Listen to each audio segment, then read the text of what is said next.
Hello everyone, स्वागत है आप सभी का टॉपर स्टूडेंट चैनल में। इस वीडियो में हम पढ़ेंगे मैथ्स के दो टॉपिक जो रह गए हैं एडवांस मैथ के। फर्स्ट जो हम करेंगे वो होगा इंटीग्रेशन और सेकंड जो इम्पोर्टेंट है वो है प्रोबेबिलिटी। ठीक है, ये दो चैप्टर जो है यहाँ से रहती हैं, तो ये कवर करेंगे आज हम इस वीडियो में। इसके साथ ही आप हरियाणा की किसी और एग्जाम की तैयारी कर रहे हैं, पटवारी, पुलिस या ग्राम सचिव, इन सभी के लिए अगर आप मॉक टेस्ट खरीदना चाहते हैं, अपनी तैयारी को चेक करना चाहते हैं, तो परीक्षा ऐप पे मॉक टेस्ट अवेलेबल हैं, वहां से खरीद सकते हैं। उन मॉक टेस्ट को खरीदने के लिए आप हमारा टॉपर्स 50 कोड यूज कर सकते हैं, जिसपे आपको जो है 50% का ऑफ मिल जाएगा। ठीक है, इसके साथ ही अगर आपको वीडियो अच्छी लगती है तो लाइक जरूर किया करें।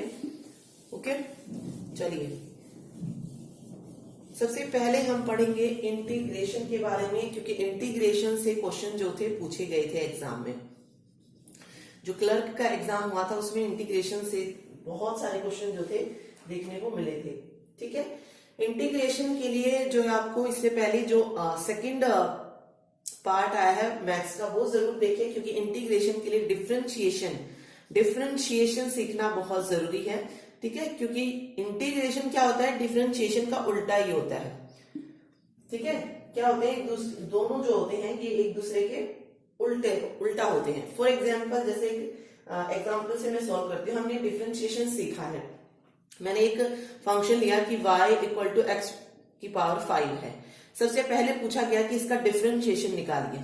ठीक है, इसका डिफरेंशिएशन कैसे निकालते हैं, dy बाई dx ये लिखा जाता है। इसमें क्या करते थे, जो पावर होती थी उसको नीचे ले आते थे और पावर में से एक माइनस हो जाता था, तो ये हो जाता था 5x की पावर 4। ठीक है, अब इंटीग्रेशन जब हम इसका इंटीग्रेशन निकालेंगे, जो ये डेरिवेटिव आया है इसका जब हम इंटीग्रेशन निकालेंगे तो वापस से हमें क्या मिल जाएगा, जो फंक्शन था वही इंटीग्रेशन होगा। देखिए निकालते हैं। इंटीग्रेशन का साइन इस तरीके से होता है, 5x की पावर 4 होता है, साथ में dy बाई dx लगता है। ठीक है, अब मुझे इसका क्या निकालना है, इंटीग्रेशन निकालना है। इंटीग्रेशन के रूल याद कर लीजिए कि इंटीग्रेशन में क्या होता है, जो पावर होती है उसमें पहले क्या किया जाता है, एक ऐड किया जाता है। ठीक है, पावर में एक ऐड करते हैं और नीचे जो पूरी पावर होती है जिसमें ऐड किया गया है वो भी, और जो ऐड किया गया है वो भी। तो यानी कि 4 में ऐड किया गया था 1, तो 4 को भी नीचे ले आएंगे और 1 को भी, तो ये हो जाएगा 4 + 1। तो यहाँ पे लिख लेते हैं इसको। देखिए x की पावर 4 + 1 और नीचे 4 + 1 हो जाएगा, इंटू में 5 था ही। ठीक है, तो ये हो जाएगा 5 × x की पावर 5 और 5 से 5 कैंसिल, मुझे क्या मिल गया, इंटीग्रेशन, अगेन x 5 मिल गया। ठीक है, यानी कि जिसका हमने डेरिवेटिव निकाला था वही हमें क्या मिल जाएगा, इंटीग्रेशन करके x की पावर 5 मिल जाएगा। ठीक है, तो ये जो है दोनों एक दूसरे के क्या होते हैं, उल्टा होते हैं। चलिए आगे पढ़ते हैं। तो फॉर्मूले पढ़ रहे हैं, सबसे पहले बिल्कुल शुरुआत से पढ़ते हैं। देखिए, अगर मेरे पास कोई फंक्शन होता x इक्वल टू में x होता, ठीक है, यानी कि y इक्वल टू x दिया गया है, मुझे इसका डेरिवेटिव निकालना होता, तो किस तरीके से निकालती थी मैं, dy बाई dx, और इसकी वैल्यू कितनी आ जाती थी, x का डेरिवेटिव कितना बनता है, सिर्फ 1 बनता है। ठीक है, अब मुझे क्या करना है, अगर मुझे इस 1 का इंटीग्रेशन निकालने के लिए बोला जाए, 1 का इंटीग्रेशन, ठीक है, क्या निकालना है हमें, 1 का इंटीग्रेशन निकालना है, यानी कि 1 dx है। तो हमने क्या पढ़ा कि डेरिवेटिव जो होता है कांस्टेंट टर्म का वो क्या होता है, 0 होता है। लेकिन हम जब इंटीग्रेशन निकालेंगे तो हमें क्या मिलना चाहिए, वापस से वही फंक्शन मिलना चाहिए। ठीक है, यानी कि जो डेरिवेटिव करने से पहले था वही। तो यहां पर इंटीग्रेशन में जो कांस्टेंट टर्म होती है उसका जो इंटीग्रेशन निकलेगा वो क्या निकलेगा, x निकलेगा। तो यहां से राइट आंसर मुझे क्या मिल जाएगा, x, और साथ में हम कांस्टेंट टर्म जो है जरूर लगाएंगे। इंटीग्रेशन में c जरूर लगेगा, c का मतलब है कांस्टेंट टर्म। अब ये कांस्टेंट टर्म क्यों लगाएंगे, देखिए, अगर यहीं पर इस वाले में अगर होता x + 5 होता, तो जब हम इसका डेरिवेटिव निकालते तब भी तो मेरे पास आंसर कितना आता, 1 ही तो आता, क्योंकि कांस्टेंट टर्म का तो डेरिवेटिव 0 हो जाता। इसी में अगर मैं कहूं कि x + 10 होता मेरे पास, तब भी हम इसका डेरिवेटिव निकालते तो क्या आता, 1 आता। ठीक है, लेकिन कांस्टेंट टर्म क्या हो रही है, हर बार चेंज हो रही है, तो ये हम इंटीग्रेशन में एग्जैक्ट नहीं बता सकते ना कि कांस्टेंट टर्म कौन सी है। मान लीजिए यहाँ पे x की बजाय अगर 5 ही होता तो हम इस कांस्टेंट टर्म को नहीं बता सकते थे, क्योंकि एक दूसरे के उल्टे होते हैं, तो ऑब्वियस है कांस्टेंट टर्म भी पता होनी चाहिए, बट नहीं बता सकते तो हम डायरेक्ट क्या यूज कर लेते हैं, कांस्टेंट टर्म यूज करते हैं, वहां पर c का यूज कर लेते हैं। ठीक, चलिए अब शुरुआत करते हैं। रट लीजिए, ये डेरिवेटिव में क्या होता है, कांस्टेंट टर्म का जो डेरिवेटिव निकालते हैं वो 0 आता है, लेकिन यहां पर अगर हम कांस्टेंट टर्म का इंटीग्रेशन निकालेंगे तो वो कितना आएगा, x आएगा। ठीक है, x और साथ में कांस्टेंट टर्म हो जाएगी। ठीक है, चलिए अगला एग्जांपल पढ़ते हैं। फिर हमने एक पढ़ा था, डेरिवेटिव किसका पढ़ा था, x की पावर n पढ़ा था, x की पावर n। इसका डेरिवेटिव कितना पढ़ा था, n आगे आ जाते हैं, x हो जाता है, n-1 हो जाते हैं, और नीचे क्या आ जाता है, nx n-1। सिर्फ इतना ही पढ़ा था ना, इतना ही होता है डेरिवेटिव निकालते जब dy/dx x की पावर n का। तो अब मुझे इंटीग्रेशन निकालना है, लेकिन किसका इंटीग्रेशन निकालेंगे तब मुझे वो आंसर मिलेगा। तो जब मैं इस टर्म का इंटीग्रेशन निकालूंगी तब मुझे ये मिलेगा। ठीक है, तो इस तरीके से उल्टा होता है। तो देखते हैं, चलिए सेकंड फॉर्मूला इसमें पढ़ते हैं इंटीग्रेशन में। देखिए सेकंड फॉर्मूला कहता है कि अगर आपसे x की पावर n का क्या पूछा जाए, dx लगता सिर्फ यहाँ पे, dy/dx नहीं, सिर्फ dx, सिर्फ dx लगेगा यहाँ पे। ठीक है, x की पावर n का क्या निकालना है, मुझे इंटीग्रेशन निकालना है। रूल क्या कहता है, जो भी पावर है उसमें हम पहले क्या करेंगे, ऐड करेंगे। तो मैंने कर दिया n+1। ठीक है, और जो ऊपर है उसको नीचे भी लिखा जाएगा n+1। ठीक, और साथ में क्या आ जाएगा, कांस्टेंट टर्म आ जाएगी। ये फॉर्मूला हो गया। उसके बाद आते हैं हम, ये तो हमारा अलजेब्रिक फंक्शंस जो होते हैं वो हो गए हैं। अब बात करते हैं हम लॉग फंक्शन की। लॉग फंक्शन देख लीजिए, अगर मेरे पास है लॉग फंक्शन के लिए क्या लगाते हैं हम, फर्स्ट जो पढ़ते हैं हम 1/x का फॉर्मूला पढ़ा था हमने, 1/x। इसका डेरिवेटिव जब मुझे निकालना होता है, ठीक है, 1/x किसका बन रहा था, log x का बन रहा था ना। अगर मेरे पास log x होता है तो मैं 1/x निकालती हूँ डेरिवेटिव। ठीक है, अब मुझे 1/x का क्या निकालना है, इंटीग्रेशन निकालना है। तो क्या आ जाएगा इसका आंसर, जो हमने उसमें पढ़ा था ये उसका उल्टा कर दीजिए, ये log x हो जाएगा, प्लस में c हो जाएगा। ठीक है, यही होगा। चलिए आगे देखिए, e की पावर x का क्या निकालना है, अब मुझे इंटीग्रेशन निकालना है। तो e की पावर x का डेरिवेटिव भी हमने क्या पढ़ा था, e की power x e into log ही पढ़ा था ना। e की पावर x का जब मैंने डेरिवेटिव पढ़ा तो वो क्या पढ़ा था, e की पावर x ही था और साथ में log e की हम वैल्यू क्या मानते हैं, 1 मानते हैं, तो सिर्फ e की पावर x होता है। तो इंटीग्रेशन भी तो कितना हो जाएगा, e की पावर x हो जाएगा, बट यहाँ पर कांस्टेंट टर्म जो है वो ऐड हो जाएगी। ठीक है, इन्हें याद कर लीजिए, 1 x की पावर n, 1/x का log x, e की पावर x का e की पावर x प्लस में कांस्टेंट टर्म जो है हो जाएगा। ट्रिग्नोमेट्रिक बाद में पढ़ेंगे, पहले इनसे ही रिलेटेड क्वेश्चन देखेंगे कि अगर कुछ आता है तो किस तरीके से उसको सोल्व करना है। चलिए अब आपसे पूछा जाए कि a की पावर x का डेरिवेटिव निकालिए, a की पावर x का। तो a की पावर x का फॉर्मूला क्या हो जाएगा, a की power x upon log a plus constant term. ठीक है, वहां पर भी हमने पढ़ा था a की पावर x का फॉर्मूला,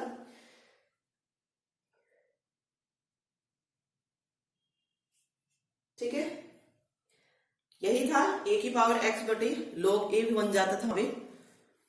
तो ये हो जाएगी, ये 4 फॉर्मूले जो है याद कर लीजिए। एक्सपोनेंशियल फॉर्म भी आ गई है इसमें और log की फॉर्म भी आ गई है। ठीक है, सिर्फ ट्रिग्नोमेट्रिक बचती है, वो बाद में देखेंगे। और एक तो ये जो होती है ना, ये वाली फॉर्म बनती है इनडेफिनेट इंटीग्रेशन। इंटीग्रेशन में 2 टाइप आते हैं, एक इनडेफिनेट, दूसरा डेफिनेट।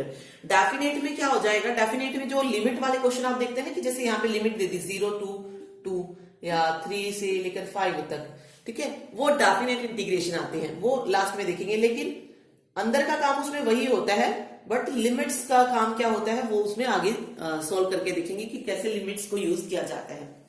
ओके, चलिए क्वेश्चन देखते हैं। अभी हम 1-2 क्वेश्चन कर लेते हैं। देखिए, सिंपल, मेरे पास एक फंक्शन है y इक्वल टू, एक मिनट, चलिए देखिए, मैंने एक क्वेश्चन लिख लेते हैं, यहीं पे लिख लेते हैं। चलिए, इंटीग्रेशन निकालना है मुझे 2x माइनस 1 का होल स्क्वायर और dx।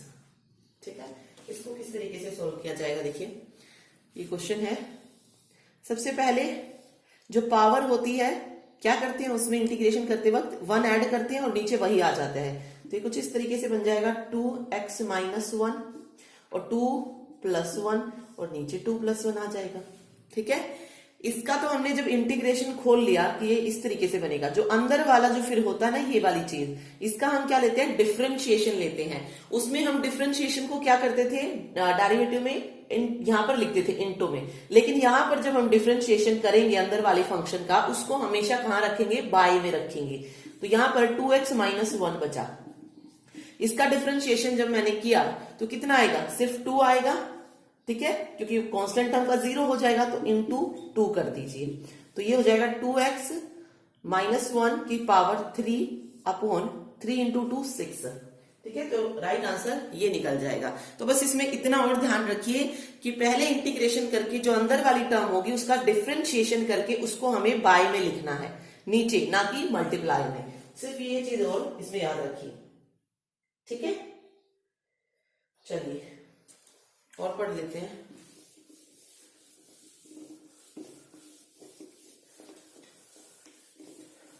एक और चीज याद रखिए, जब भी आपको इंटीग्रेशन और डिफरेंशिएशन एक साथ मिल जाए, वहां पर डायरेक्ट आंसर लगा दीजिए। क्या आंसर आ जाएगा, जो दिया गया होगा वही आंसर होगा। फॉर एग्जाम्पल यहां पे मैंने लिखा x की पावर 3 और साथ में लिख दिया मैंने dx।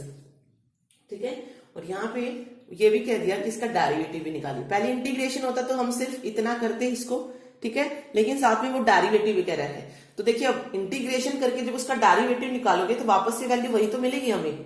करके भी देख लीजिए बेशक, सिर्फ डेरिवेटिव को अभी भूल जाइए। अगर मुझे इसका इंटीग्रेशन निकालना है तो मैं कैसे निकालूंगी, 3 नहीं सॉरी, हाँ, x की पावर 4 हो जाएगा अपॉन 4 हो जाएगा, ये निकलेगा। ठीक है, सिंपल इतना निकलेगा, प्लस कांस्टेंट टर्म होगी कुछ। अब मुझे इसका डेरिवेटिव निकालना है, तो कितना निकलेगा, देखिए 4 आगे आ जाएगा, पावर माइनस हो जाएगी, अपॉन में 4 ऐसे ही रहेगा, 4 से 4 कैंसिल, अगेन x क्यूब मिल जाएगा, मिला। ठीक है, तो हम क्या कह सकते हैं, जब डेरिवेटिव और इंटीग्रेशन सेम होता है तो आंसर मुझे अगेन वही मिल जाएगा, सोल्व करने की जरूरत ही नहीं है। लेकिन अगर नहीं समझ आया तो मैंने बता दिया है कि किस तरीके से ये हुआ है। ठीक, चलिए अब देखते हैं एक्सपोनेंशियल फंक्शन का भी एक क्वेश्चन देख लेते हैं। देखिए, मेरे पास है अगर कोई फंक्शन e की पावर x और dx। ठीक है, e की पावर x और dx। e की पावर x का फॉर्मूला क्या होता है, e की पावर x होता है, तो मैं इसको तो एग्जैक्ट लिख सकती हूँ कि e की x प्लस c लिख जाएगा। लेकिन यहीं पर अगर होता है e की पावर 5x और dx। ठीक है, अब यहां पर हमने x का भी डेरिवेटिव लिया है, लेकिन 1 है तो हमने नहीं दिखाया है। अभी ये देखिए, इंटीग्रेशन इसका निकालना है, तो इसको हम क्या करेंगे, 5x है ना यहाँ पे, और e की पावर x है तो सेम रहेगा, पहले तो e की पावर 5x रहेगा। ठीक है, फिर क्या करेंगे, इसका डेरिवेटिव निकालेंगे पावर का, इसमें भी डेरिवेटिव निकालना। एक बार इंटीग्रेशन निकाल के जो बच जाएगा उसका डेरिवेटिव निकालना आपको। 5x का डेरिवेटिव कितना आएगा, 5, लेकिन मैंने बताया डेरिवेटिव कभी भी मल्टीपल में नहीं, बाय में लेके जाइएगा। तो यहां से कितना मिल जाएगा, e की पावर 5x बाई 5 प्लस में कांस्टेंट टर्म जरूर जोड़ दे। ठीक है, ये आंसर निकल गया यहां से। चलिए अब आते हैं हम क्वेश्चंस, कुछ और क्वेश्चन देखते हैं, सॉरी क्वेश्चन नहीं, फॉर्मूला देखते हैं, क्वेश्चन फिर और करेंगे। ठीक है, चलिए ये तो हो गया अभी।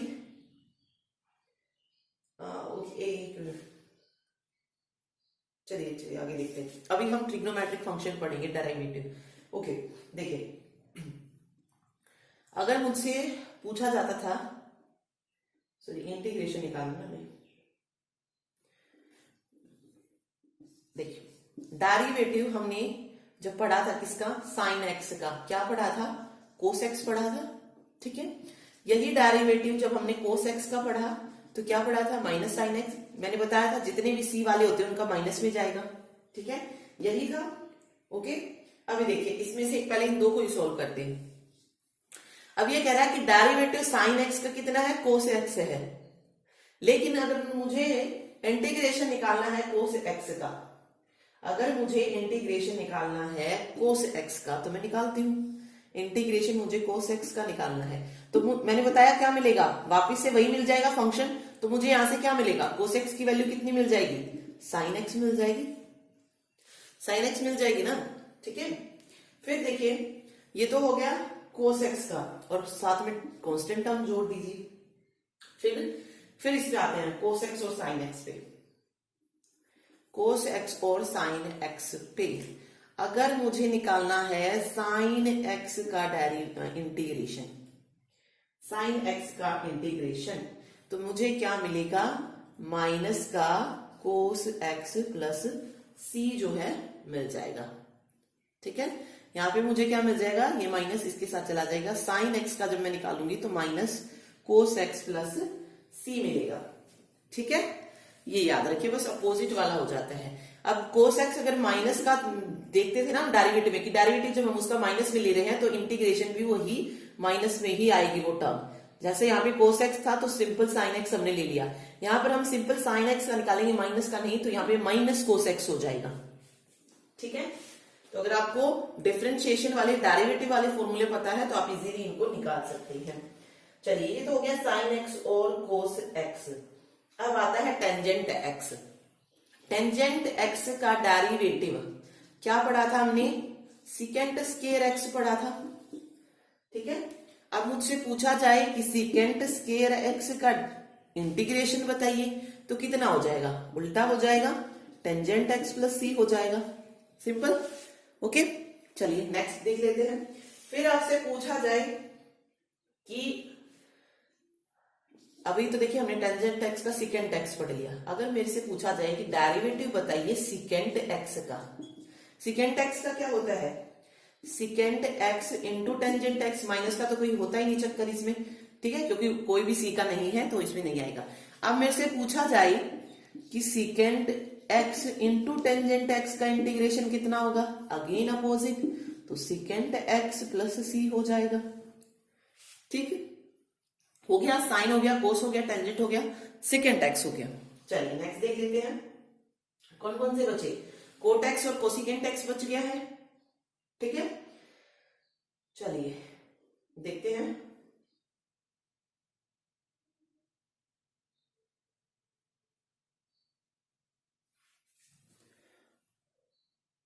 एक चीज देखिए, यहां पे हमने ये किया ना कि derivative of cos x minus sine x, ठीक है। तो इसमें सिंपल इस तरीके से लिख लीजिए कि डेरिवेटिव अगर हम माइनस कोस एक्स का निकाल रहे हैं तो वो कितना निकलता है, साइन एक्स, और जब साइन एक्स का अपोजिट लिया तो माइनस कोस एक्स। सारी जो टर्म आएंगे ना डेरिवेटिव में माइनस मान के चलते हैं, ठीक है। आगे जब मैं डेरिवेटिव निकाल रही हूँ किसका, कौन सी दो टर्म बची है, कोट और कोसिकेंट एक्स, अगर मैं डेरिवेटिव निकाल रही हूँ माइनस कोट एक्स का तो कितना डेरिवेटिव निकलेगा कोट एक्स का, minus cot x, cosecant square x निकलता है, ठीक है। इसी कोसिकेंट स्क्वायर एक्स का जब मैं इंटीग्रेशन निकालूंगी तो मेरे पास क्या मिलेगा, माइनस कोट एक्स प्लस सी, ठीक है। इसमें भी माइनस माइनस की टर्म जो है माइनस की मिलेंगी, सी वाली टर्म, ओके। लास्ट बचा है, यहीं पे आ जाएगा, derivative of minus cosecant x, minus cosecant x. अब इसका डेरिवेटिव कितना होगा, इसका डेरिवेटिव क्या होता है, कोसिकेंट एक्स और कोट एक्स होता है, तो cosecant x into cot x. अब मेरे से इंटीग्रेशन कराया जाए कि cosecant x into cot x का इंटीग्रेशन कीजिए तो अगेन मुझे क्या मिलेगा, माइनस कोसिकेंट एक्स प्लस सी मिल जाएगा, ठीक है। तो ये फॉर्मूले जो है इस तरीके से यूज होंगे, तो दोनों तरीके से याद कर लीजिए। डेरिवेटिव अगर आपने पढ़ा है तो इंटीग्रेशन उसका उल्टा कर दीजिए, ठीक है। इसके साथ ही हमने इनवर्स फंक्शन भी पढ़ा था, इनवर्स फंक्शन भी देख लेते हैं क्योंकि इनवर्स फंक्शन बहुत इंपॉर्टेंट है इंटीग्रेशन में। इनको नोट करके रखिएगा और याद जरूर कर लीजिएगा। अगर याद है तो फिर आप इंटीग्रेशन बिल्कुल इजी है, अगर याद नहीं है फॉर्मूले तो फिर बहुत मुश्किल है, ठीक है। चलिए सब जो है फॉर्मूले का खेल है मैथ्स में। चलिए अब हम आते हैं किस पे, इनवर्स फंक्शन पे। देखिए इनवर्स फंक्शन हमने सबसे पहले कौन सा पढ़ा, साइन इनवर्स पढ़ा था, साइन इनवर्स एक्स का डेरिवेटिव पूछा जाए, एक minute, d by d x, ठीक है। साइन इनवर्स एक्स का डेरिवेटिव कितना होता था? साइन इनवर्स का होता था 1 by root 1 minus x square. Cos inverse में क्या हो जाता था? यही होके मुझे माइनस में मिल जाता था, यही होता था ना, ठीक है। देख लेते हैं, देखिए कोस भी लिख लेती हूं मैं। Derivative of cos inverse x equal to 1 by 1 minus x square, और ये माइनस का होता था, ठीक। इसी तरीके से चलता था। तो देखते हैं, तो जब मुझे इंटीग्रेशन इसका निकालना बोला जाएगा, इंटीग्रेशन जब मुझे इसका निकालना बोला जाएगा, किसका? इस तरीके से अगर मुझसे बोला जाए कि 1 बाई 1 माइनस एक्स स्क्वायर का इंटीग्रेशन निकालिए, तो क्या आ जाएगा answer? 1 minus 1 X square, answer मिल जाएगा sine inverse X. Sine inverse X plus में कांस्टेंट टर्म, ठीक है। सेम इसमें होगा, अगर यहाँ पे माइनस में टर्म होती है तो कोस इनवर्स एक्स टर्म आ जाएगी। फिर एक टेंजेंट का देखते हैं, देखिए टेंजेंट इनवर्स एक्स कुछ इस तरीके से होता है, 1 बाई 1 प्लस एक्स स्क्वायर, इसका मुझे इंटीग्रेशन निकालना है 1 प्लस एक्स स्क्वायर डीएक्स का, तो ये इसका अपोजिट बन रहा है, तो right answer tangent inverse plus C. Okay, तो अगर आपको डेरिवेटिव के फॉर्मूले याद है तो आप इजीली बता सकते हैं। तो मैं आपसे कहूंगी कि आप डेरिवेटिव याद कर लीजिए, इंटीग्रेशन खुद ब खुद हो जाएगा। अगर आप डायरेक्ट इंटीग्रेशन के फॉर्मूला याद करेंगे तो नहीं होगा, ठीक है। लेकिन अगर आपको डेरिवेटिव याद है तो उसका वापस से जो आंसर आएगा वही तो लिखना है, फिर कुछ नहीं होगा। तो इजी है, डेरिवेटिव के वैसे भी इजी है, अगर इनको डायरेक्ट याद करने बैठेंगे तो मुश्किल हो जाएगी, ठीक है। चलिए, ये हो गए ट्रिग्नोमेट्रिक फंक्शन। अब आते हैं क्वेश्चंस पे, कुछ क्वेश्चंस करते हैं, उसके बाद डेफिनेट देखेंगे। देखिए क्वेश्चन है, फर्स्ट क्वेश्चन पढ़ रहे हैं, सिंपल। इंटीग्रेशन निकालना है किसका? X square plus 2 by x cube minus 7 D x, ठीक है। इसका जो है हमें इंटीग्रेशन निकालना है, किस तरीके से निकलेगा? देखिए हर एक का निकालेंगे, पावर है यहाँ पे, ठीक है। x की पावर 2 है तो क्या हो जाता है? सिंपल इंटीग्रेशन में पावर ऐड हो जाती है 1, और नीचे जो है कंप्लीट वही आ जाता है, एक्स क्यूब बाई प्लस 3 हो जाएगा ये, प्लस इसमें क्या करेंगे? देखिए इसमें नीचे है पावर, ठीक है, तो इसमें -1 करना पड़ेगा हमें, इसमें क्या करना पड़ेगा? -1 करना पड़ेगा, तो ये हो जाएगा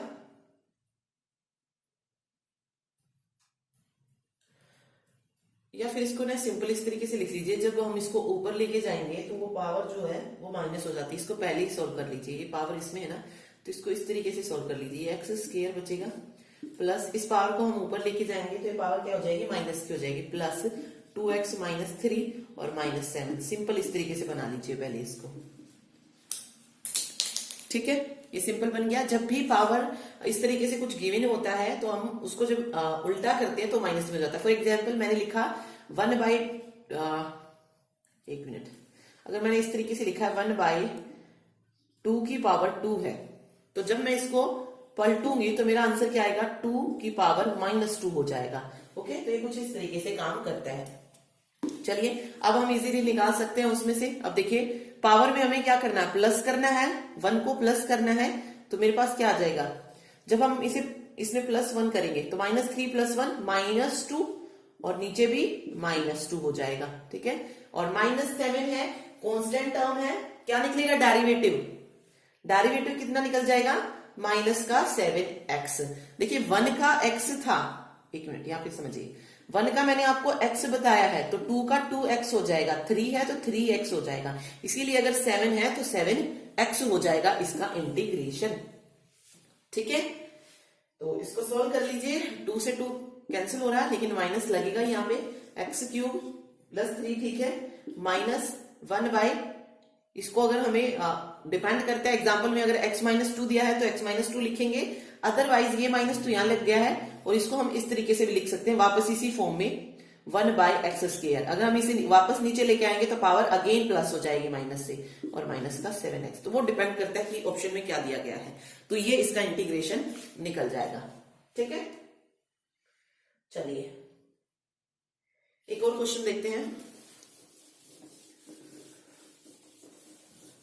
क्वेश्चन देखिए, सेकंड क्वेश्चन है, इंटीग्रेशन निकालना है √x माइनस 1/√x और प्लस √x है, लेकिन यहां पर क्यूब दे दिया है इसका। ठीक है, यहां पर जब नहीं दिया होता है तो वहां पर हम स्क्वायर लेते हैं, यहां पे ये क्यूब रूट कर दिया है। ओके, और इनटू में कर दिया है dx। अब हमें ये टर्म निकालनी है।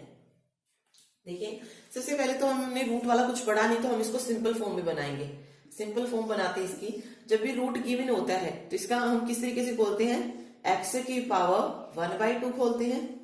ठीक है, ये हो जाएगा, ये लगाने की जरूरत नहीं है। चलिए, x की पावर 1/2 माइनस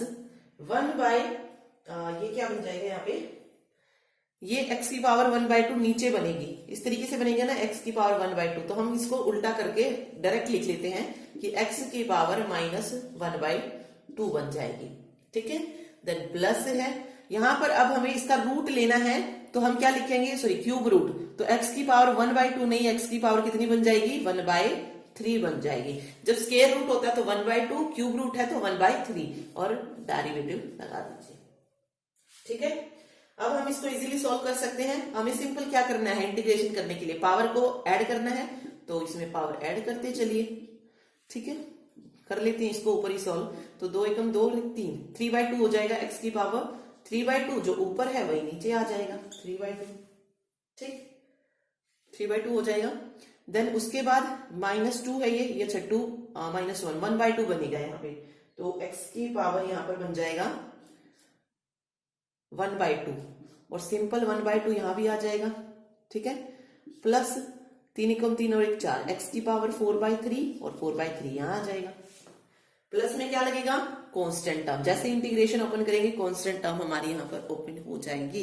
अब इसको किस तरीके से सोल्व कर सकते हैं, 3/2 है तो इसको पलट के लिखेंगे हम, तो मेरे पास आंसर क्या बनेगा, 2/3 बन जाएगा। ये 2/3 आ जाएगा। इनटू में x की पावर 3/2 माइनस ये 2 इंटू एक्स की पावर 1/2 प्लस 3/4 एक्स की पावर 4/3 प्लस c। ये इसका आंसर निकल जाएगा। ठीक है, तो रूट देख के घबराना नहीं है, सिर्फ थोड़ा सा दिमाग लगाइए और आप कर पाएंगे क्वेश्चन को। चलिए नेक्स्ट क्वेश्चन देखते हैं।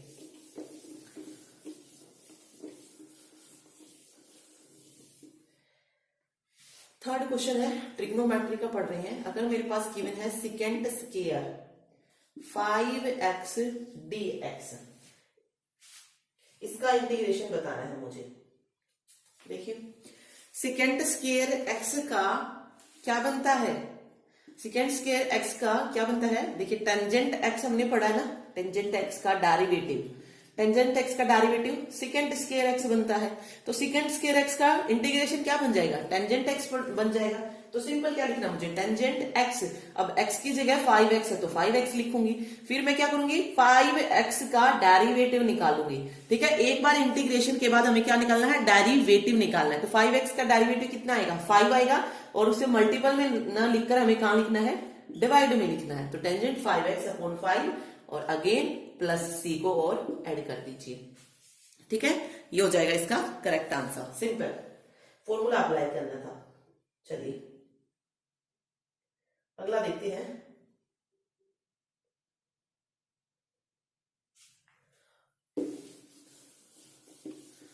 फोर्थ क्वेश्चन हम पढ़ रहे हैं। अगर मेरे पास है कुछ इस तरीके से कोस, इंटीग्रेशन ही निकालना है मुझे, √x और dx, इसका क्या हो जाएगा, कोस x का इंटीग्रेशन क्या आता है, साइन x आता है। ठीक है, साइन x का इंटीग्रेशन माइनस कोस x होता है, तो मुझे यहाँ पे कोस x का इंटीग्रेशन लेना है। तो कितना आएगा, साइन x आएगा।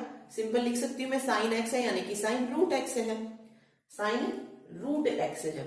अब √x का डेरिवेटिव, √x को किस तरीके से लिख सकते हैं, x की पावर 1/2, इसका डेरिवेटिव क्या निकलेगा 1/2 इंटू एक्स की पावर 1/2 माइनस 1।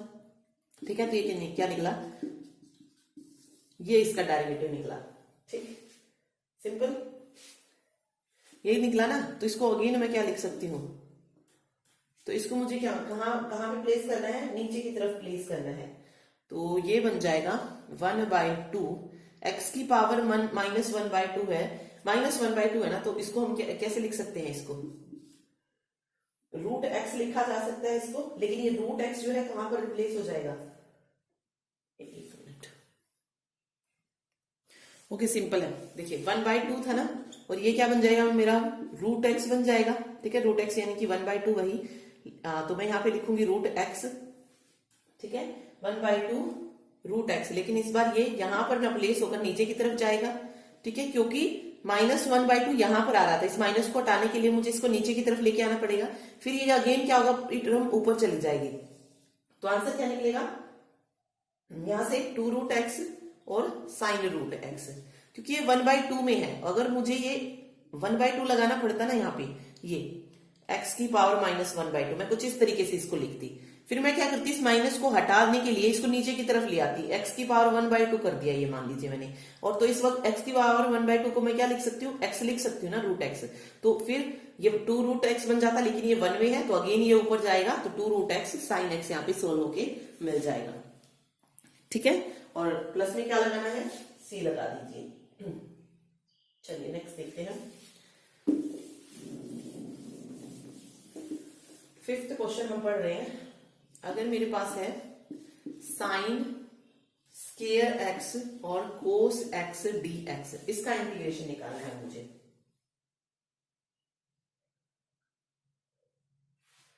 देखिए इस तरीके से होगा, एक दिया है साइन स्केयर एक्स इनटू में कोस एक्स और dx।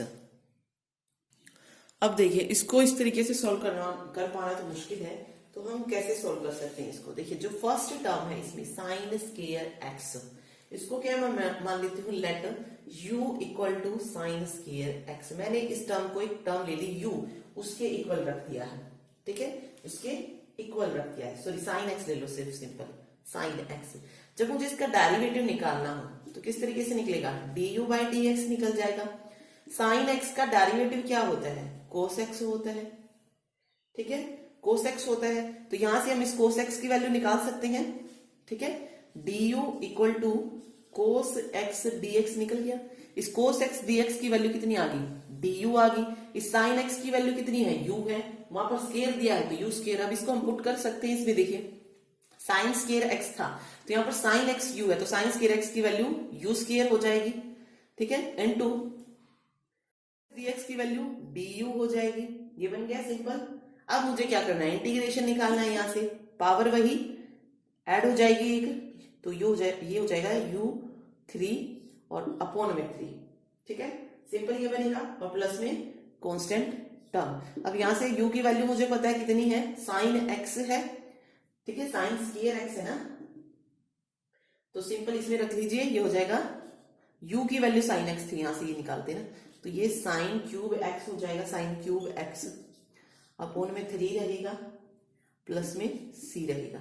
ठीक है, हो गया सॉल्व। सिर्फ इतना ही करना था इसमें।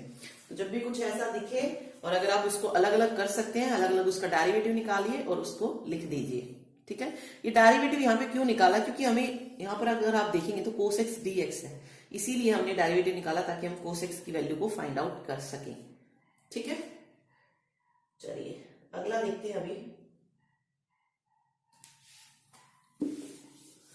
6th क्वेश्चन देखते हैं। ओके, 6 अभी देखते हैं, पहले लिमिट को बाद में करेंगे। अगर मेरे पास कुछ इस तरीके से गिवन है, 2x + 1 की पावर दे दी 10 और dx कर दिया, इसको किस तरीके से सॉल्व किया जाएगा। देखिए वही सबसे पहले हमें क्या करना है, पावर को में एक ऐड करना है, तो कितना आएगा, 2x + 1 की पावर 11 हो जाएगी, और नीचे भी मुझे क्या मिल जाएगा, 11 मिल जाएगा। अब ये तो सॉल्व हो गया, अंदर वाले का क्या करना है, डेरिवेटिव निकालना है। 2x + 1 का डेरिवेटिव कितना निकलेगा, 2x + 1 कितना निकल जाएगा, सिंपल 2 रह जाएगा, ठीक है। तो इंटू में 2 कर दीजिए, प्लस सी हो जाएगा। तो 1/22 इंटू 2x प्लस 1 की पावर 11 प्लस सी, यहां से करेक्ट आंसर निकल गया, ठीक। तो ये सिंपल क्वेश्चन थे जो हमने पढ़ लिए हैं। होप सो आप सभी को समझ आ गए हो कि इसमें एक्चुअल में कहा क्या गया है, ठीक है। चलिए अब हम आते हैं लिमिट्स वाले क्वेश्चन पे। लिमिट्स में देखो अंदर का काम वही रहेगा, लेकिन लिमिट का दूसरा काम क्या बन जाता है, देखिए किस तरीके से इन लिमिट्स को सॉल्व किया जाता है वो देखते हैं। जैसे मैंने एक क्वेश्चन लिखा, मान लीजिए कुछ इस तरीके से गिवन है कोई भी फंक्शन आपको 3x² dx। अब देखिए अगर आपको सिंपल इतना सोल्व करना है तो आप इजीली बता सकते हैं क्या बनेगा 3, यहां से सिर्फ मुझे x की पावर क्यूब जो है यहाँ पे इसका मिल जाएगा, x की क्यूब मिल जाएगा सिर्फ अगर मुझे इसका इंटीग्रेशन निकालना है तो। लेकिन साथ में इन्होंने दे दिया 4 और 6, लिमिट भी दे दी है, ठीक है। क्या दे दी, लिमिट भी दे दी। तो इस लिमिट को क्या करेंगे, पहले इंटीग्रेशन करके जो अपर लिमिट होती है उसमें से माइनस कर देंगे लोअर लिमिट को। तो पहले हम अपना काम करते हैं जो हम करते हैं एक्चुअल में, ठीक है। तो जब भी देखिए एक चीज याद रखिए, अगर आपको किसी वेरिएबल के साथ अगर कोई कांस्टेंट टर्म मिलती है तो उसको बाहर ले आइए, अगर नहीं भी लाएंगे तो भी चल जाएगा, ठीक है। बट अगर आपको कंफ्यूज नहीं होना है तो इसको अगर आप बाहर ले लेंगे तब भी सही है, अगर नहीं लेंगे तो हम डायरेक्ट कर लेते हैं। देख लीजिए डायरेक्ट कर लेते हैं, देखिए x की पावर 3 हो जाएगी, यहाँ पे नीचे भी 3 आ जाएगा, इनटू में प्लस में c रहेगा, ठीक है। यहाँ से 3 कैंसिल हो जाएगा, x³ हो जाएगा। लेकिन एक और चीज याद रखिए, इन लिमिट्स को हमें साथ साथ चलाते रखना है, ये 6 4 हो जाएगा, ठीक है। अब मेरे पास x³ बचा, ये 6 + 4 ये बनाना, ठीक है। अब हमें क्या करना है, जो अपर लिमिट होती है उसको माइनस कर देना है लोअर लिमिट से, ठीक है।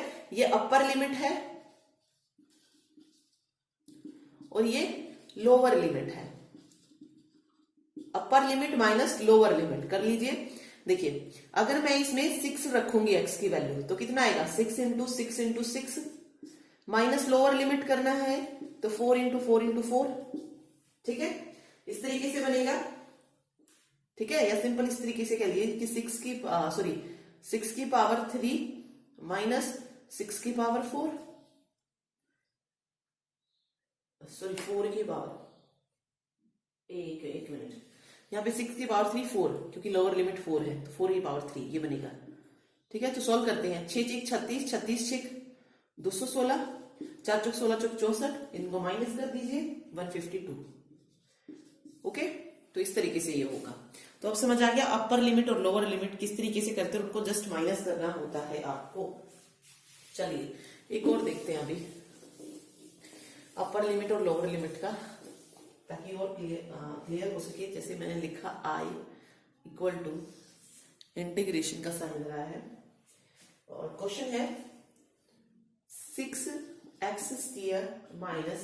3x + 11 dx, ये क्वेश्चन है मेरे पास, ओके। और लिमिट्स दे दी है 2 से लेकर 4 तक। अब इसमें क्या करेंगे, देखिए सबसे पहला काम क्या है हमारा, इस इंटीग्रेशन को सोल्व करना हमारा काम है। तो कर लेते हैं, देखिए यहाँ पे 2 पावर थी तो मैं सिंपल क्या लिख सकती हूँ, इसको इस तरीके से साइन लगा लीजिए, पावर ऐड हो जाएगी तो 6x³ प्लस में 3, मतलब अब में 3 हो जाएगा। यहाँ पे पावर 1 थी तो यहाँ पे 2 हो जाएगा, ये 3x²/2 हो जाएगा, प्लस 11 है तो 11x हो जाएगा। मैंने बताया कांस्टेंट टर्म का यही चला जाता है, उसके साथ x लग जाते हैं, ओके। और लिमिट्स को यहां पुट कर लीजिए 4 और 2, ठीक। चलिए अब इनको कट कर सकते हैं आप, 3 दूनी 6 हो जाएगा तो ये 2x³ बचेगा, माइनस 3/2x² बचा, प्लस 11x बचा, और 4 और 2 वही करना है। अब हमारा जितना सोल्व हो सकता था हमने कर लिया। अब upper limit minus lower limit, ये जो अपर लिमिट है ये 4, इसको हम पूरे में रखेंगे, फिर माइनस करेंगे लोअर लिमिट को इस पूरे में रख के। तो कर लेते, देखिए x³ पहले मैं 4 ले रही हूं, 4 × 16 = 64, 64 दूनी 128 हो जाएगा ये, ठीक है। माइनस 3/2x², x² कितना है, x कितना है 4, 4 × 16, 2 × 16 और ये 8 16, 8 × 24, ठीक है 24 बचेगा, प्लस 11x, 11 × 4 44 हो जाएगा, माइनस करना है लोअर लिमिट का। ये देखिए 2 दूनी 4 दूनी 8 दूनी 16 माइनस 2 दूनी 4, 2 दूनी से कट जाएगा 6 बचेगा सिर्फ, और 11 दूनी 22। सोल्व कर लीजिए, इसको आंसर निकल जाएगा। पहले इनको ऐड करना है तो देख लेते हैं। 4 में से 4 0 और ये 20, ठीक है 20 बचा यहाँ पे, लेकिन ये प्लस का 20 होगा तो 128 में 20 ऐड कर दीजिए, 148 हो जाएगा ये, माइनस 16 में से 6 10 बचा, 10 और 22 32 हो गए। इसको माइनस कर लीजिए, 8 में से 2 जाएंगे 6 और 14 में से 3 11, 116 यहाँ पर करेक्ट आंसर इसका निकल जाएगा। ठीक है, तो ये अपर लिमिट और लोअर लिमिट थी। तो सारा खेल जो है इंटीग्रेशन में किसका है? सिर्फ फॉर्मूला का। अगर फॉर्मूला पता है तो आप कर सकते हैं। ओके, तो ये था इंटीग्रेशन। नेक्स्ट हम डिस्कस करेंगे प्रोबेबिलिटी। प्रोबेबिलिटी और देखेंगे अब इसी में। चलिए,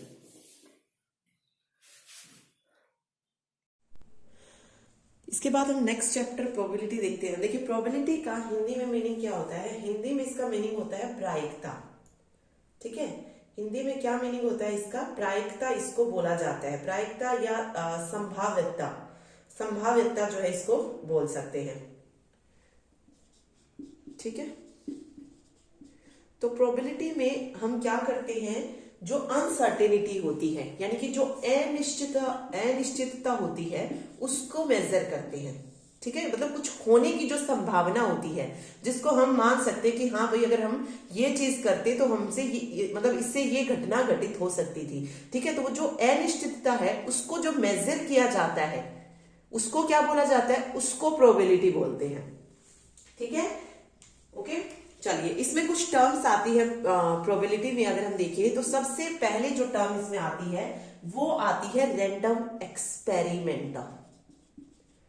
रैंडम एक्सपेरिमेंट, रैंडम एक्सपेरिमेंट को क्या बोलते हैं हिंदी में? यादृच्छ प्रयोग। तो रैंडम एक्सपेरिमेंट याद रख लीजिए, हिंदी में वैसे भी कुछ याद रहेगा नहीं।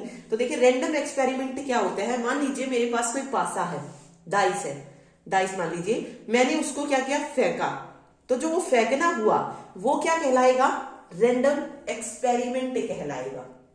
ठीक है, डाइस को फेंकना हुआ, या फिर मेरे पास कोई कॉइन है उसको मैंने फेंका, तो वो चीज उसको जो करना मतलब उसको फेंकना हमें क्या कहलाएगा? उसको हम क्या बोलेंगे? उसको बोला जाएगा रैंडम एक्सपेरिमेंट। ठीक है, ये हो गया रैंडम एक्सपेरिमेंट। सेकंड टर्म जो इसमें आती है वो आती है trial and event. Trial and event. Trial क्या होता है? जो रैंडम एक्सपेरिमेंट की परफॉर्मेंस को जो हम मेजर करते हैं, उसका जो परीक्षण करते हैं उसको हम बोलते हैं ट्रायल। और रैंडम एक्सपेरिमेंट करने के बाद जो आउटकम अक्कर होती है, मान लीजिए मैंने कोई पासा फेंका, ठीक है, तो पासा फेंका तो कुछ ना कुछ तो मुझे मिलेगा ही। 6 5 4 3 2 1 6 फेस होते हैं एक डाइस में। ठीक है, तो वो कुछ ना कुछ चीज मुझे मिलेगी ही मिलेगी। जैसे मैंने पासा फेंका तो मान लीजिए मुझे मिल गया 5, तो वो क्या कहलाएगी? इवेंट कहलाएगा, या इसको हम क्या बोलेंगे? आउटकम बोलेंगे। ठीक है, इसको क्या बोलेंगे? आउटकम बोलेंगे। एक होती है एक और term sample space. Sample space, sample space क्या होगी? जब हमने कुछ डाइस फेंका या फिर कॉइन को उछाला तो वहां से जितने भी पॉसिबल आउटकम्स आएंगे, जैसे 2 कॉइन है, यहां से पॉसिबल आउटकम क्या आ सकती है? या तो हेड हेड आ सकता है दोनों टाइम्स। ठीक है, 2 टाइम्स अगर मैंने किसी कॉइन को उछाला है तो या तो हेड हेड आ सकता है, ये पॉसिबिलिटी है, या हेड टेल आ सकता है। टेल हेड भी आ सकता है कि फर्स्ट टाइम टेल आ जाए, सेकेंड टाइम हेड आ जाए। सेकेंड क्या बन सकती है? टेल टेल भी आ सकता है। तो जितने भी पॉसिबल आउटकम्स बनेंगे, अभी जैसे मैंने डाइस को किया, डाइस को उछाला, तो मेरे पास जरूरी नहीं कि 5 ही आउटकम लिख ले, वो तो सिर्फ एक इवेंट हो जाएगा। लेकिन जितनी भी पॉसिबल आउटकम 1 2 3 4 5 6 इनमें से जो भी वैल्यू आएगी, मतलब ये सारी वैल्यूज किसमें चली जाएंगी? सैंपल स्पेस में चली जाएंगे। ठीक है, तो ये थी इसमें मेनली जो टर्म यूज होती है। इसके अलावा एक दो चीज और देखते हैं इसमें। देखिए इसके अलावा इसमें कुछ और चीजें भी यूज होती है, जैसे कि सबसे पहली जो टर्म आती है equally likely event. Equally likely event, इसका मतलब क्या होता है? संभावी घटनाएं। ठीक है, मतलब किस दो अगर मेरे पास घटनाएं हैं तो उनको घटने की जो प्रायिकता होती है वो दोनों की इक्वल है। ये नहीं है कि किसी और की जो वो प्रेफरेंस जो है ज्यादा मिलेगी। ठीक है, तो इसमें क्या होता है, जब दो से मतलब दो या दो से अधिक घटनाएं जब घटती है उनको इक्वली लाइकली इवेंट कब बोला जाता है, जब उनकी घटित होने की जो संभावना होती है वो इक्वल हो। ठीक है, मतलब कि दोनों में से कुछ भी आ सकता है। जैसे मैंने एक डाइस फेंका, डाइस को उछाला, अब क्या हम श्योरिटी से कह सकते हैं कि हमारे पास 5 ही आएगा या 6 ही आएगा? तो यहां पर देखिए 1 2 3 4 इन सभी के आने की संभावना है ना कि कुछ भी आ सकता है। तो ये जो होता है ये इक्वली लाइकली इवेंट होता है। जैसे क्वाइन को उछाला, हेड भी आ सकता है, टेल भी आ सकता है, ये इक्वली लाइकली इवेंट है। मीन्स किसी की प्रेफरेंस नहीं है कि हमें 1 2 3 मिल सकता है या 4 5 6 ही मिल सकता है या हेड ही मिलेगा। इक्वली जो है अक्कर हो सकते हैं, किसी को कोई प्रेफरेंस जिसमें ना दी जाए वो इक्वली लाइकली इवेंट होता है। ओके, चलिए एक और आता है इसमें एग्जॉस्टिव इवेंट। एग्जॉस्टिव इवेंट में देखिए, एग्जॉस्टिव इवेंट कब होता है, जब जितने भी पॉसिबल आउटकम्स हो वो अक्कर हो। फॉर एग्जाम्पल मैंने एक पासे को फेंका, केसेस बन रहे हैं 1 2 3 4 5 6। ठीक है, और इवेंट जो है हमने ये ले लिया E1 equal to 1 2 3, E2 equal to 4 5 6। तो यहां पर मुझसे पूछा जाए कि क्या ये एग्जॉस्टिव इवेंट है, तो एग्जॉस्टिव इवेंट में हम यूनियन देखते हैं। अगर हमें यूनियन मिल रहा है रिलेशन में, मतलब सॉरी, जैसे हमने उसमें पढ़ा था ना रिलेशन में कि वो जो है कंप्लीट उसमें अक्कर होना चाहिए, तो वो बन जाएगा। देखिए अभी अगर मैं E1 और E2 का यूनियन निकालूं तो मुझे क्या मिलेगा वापस से 1 2 3 4 5 6 मिलेगा।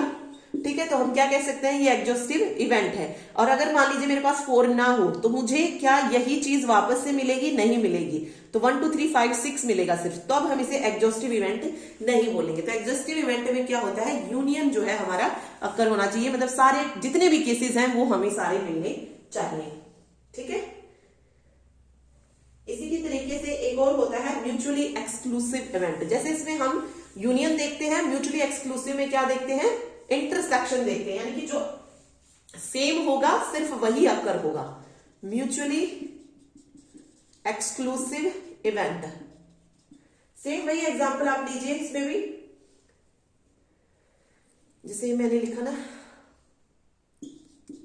1 2 3 4 5 6, और E1 एक इवेंट है जिसमें 1 2 3 है, और E2 एक इवेंट है जिसमें 4 5 6 है।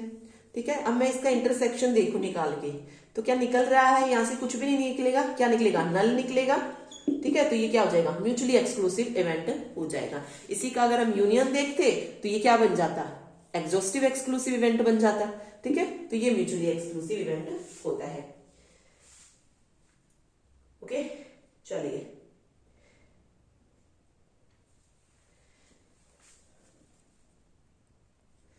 आगे इसमें 2 टर्म और आती हैं। ठीक है, ये बहुत इंपॉर्टेंट है। इसमें प्रोबेबिलिटी में अगर हम बात करें तो 2 टर्म बहुत इंपॉर्टेंट है। एक होता है डिपेंडेंट इवेंट, और दूसरा होता है इंडिपेंडेंट इवेंट।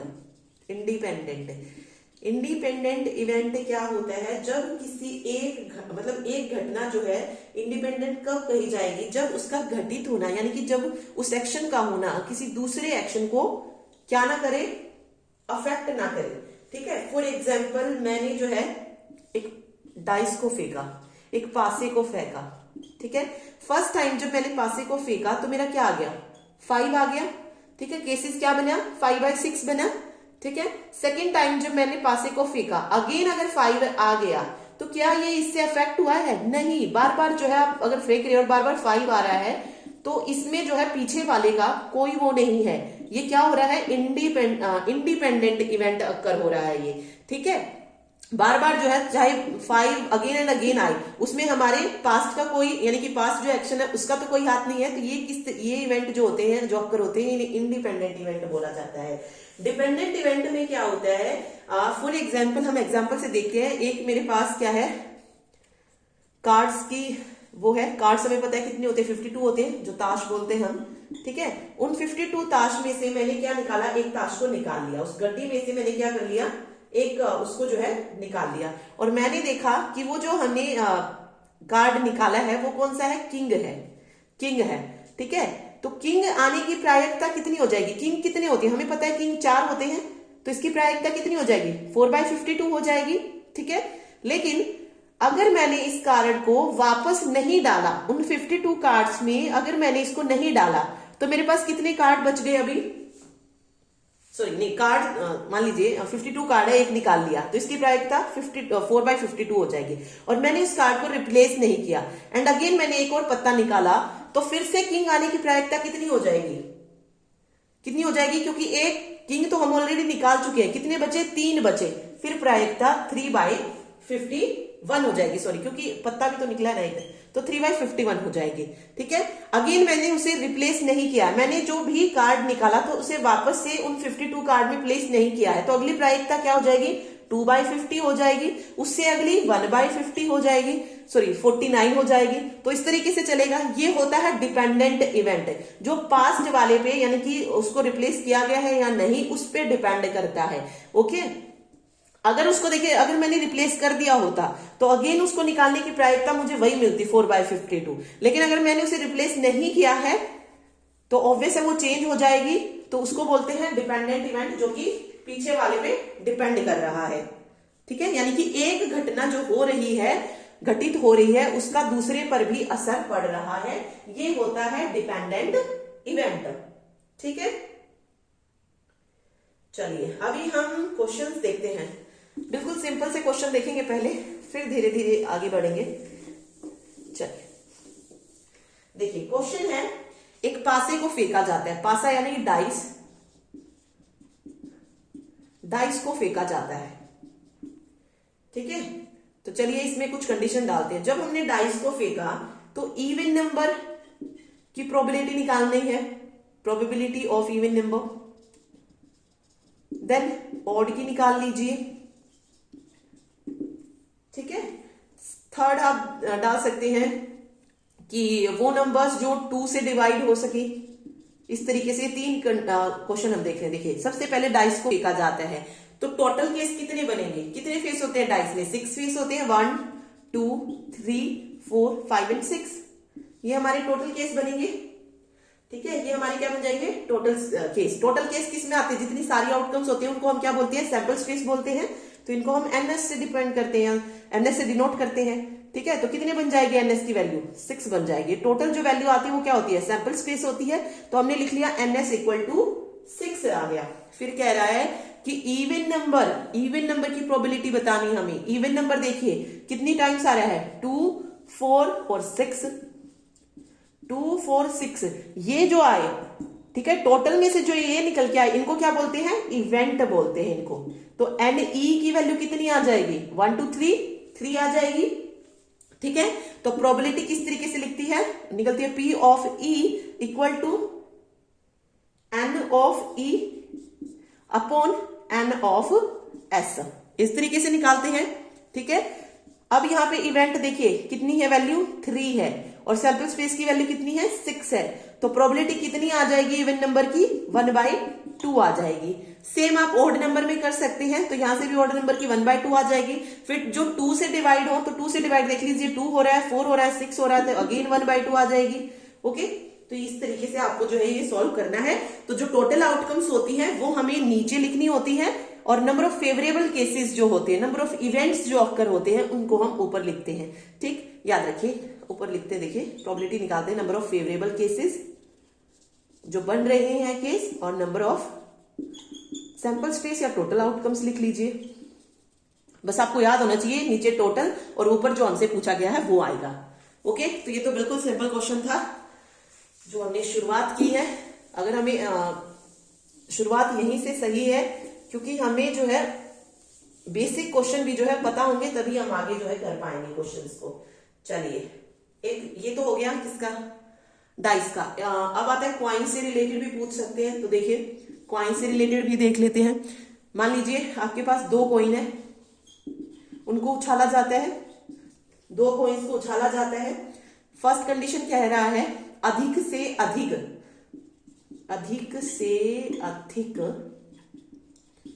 या सिंपल लिख लीजिए, अधिक से अधिक छोड़ दीजिए। हेड आने की संभावना, ठीक है, ओनली वन हेड लिख लीजिए, only one head, only one head आने की जो संभावना हो। सेकंड, बोथ हेड लिख लीजिए।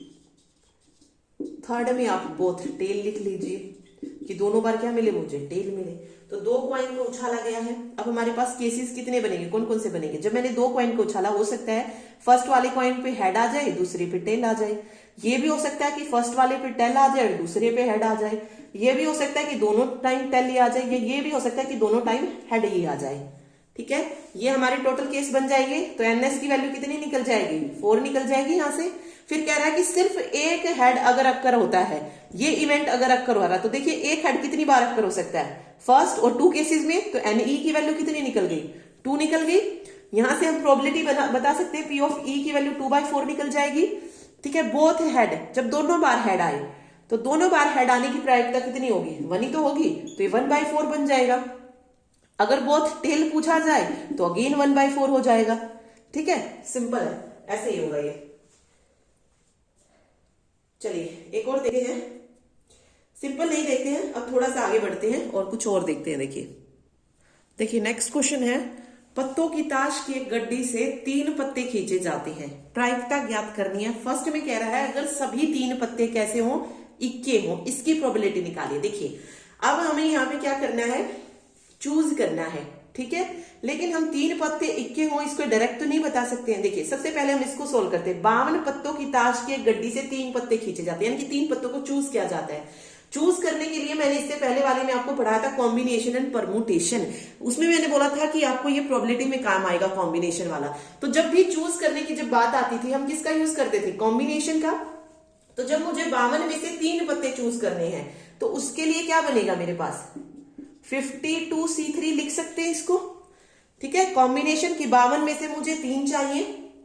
ठीक है, इसको सोल्व करने का तरीका क्या था, 52 फैक्टोरियल अपॉन में 52 माइनस 3 फैक्टोरियल, ये था। यहां पे लिख लीजिए इसको 52 इंटू ये 49 तक जाएगा, 51 इंटू 50 इंटू 49 फैक्टोरियल, और अपॉन में भी 49 फैक्टोरियल बनेगा। ठीक है, 52 में से -3 करेंगे तो 49, तो ये कट जाएगा। सिर्फ यहां से मुझे क्या मिलेगा, 52 इंटू 51 इंटू 50। अभी तो देखिए सिर्फ ये वाली चीज यहां तक सोल्व हुई है ये। ठीक है, सिर्फ हमने चूज किए हैं। अब कह रहा है कि सभी 3 पत्ते इक्के हों। अगर तीनों ही पत्ते कैसे निकले जो हमने निकाले वो इक्के हों, तो यहां पर फर्स्ट पार्ट किस तरीके से सोल्व होगा, देखिए 52C3 तो आएगा ही, प्लस जो 3 पत्ते निकाले वो कैसे हों, इक्के हों। इक्के कितने होते हैं, 4 इक्के होते हैं, तो 4 में से तीनों क्या होने चाहिए, इक्के होने, यानी कि 4 में से हमें वो 3 चुनने हैं।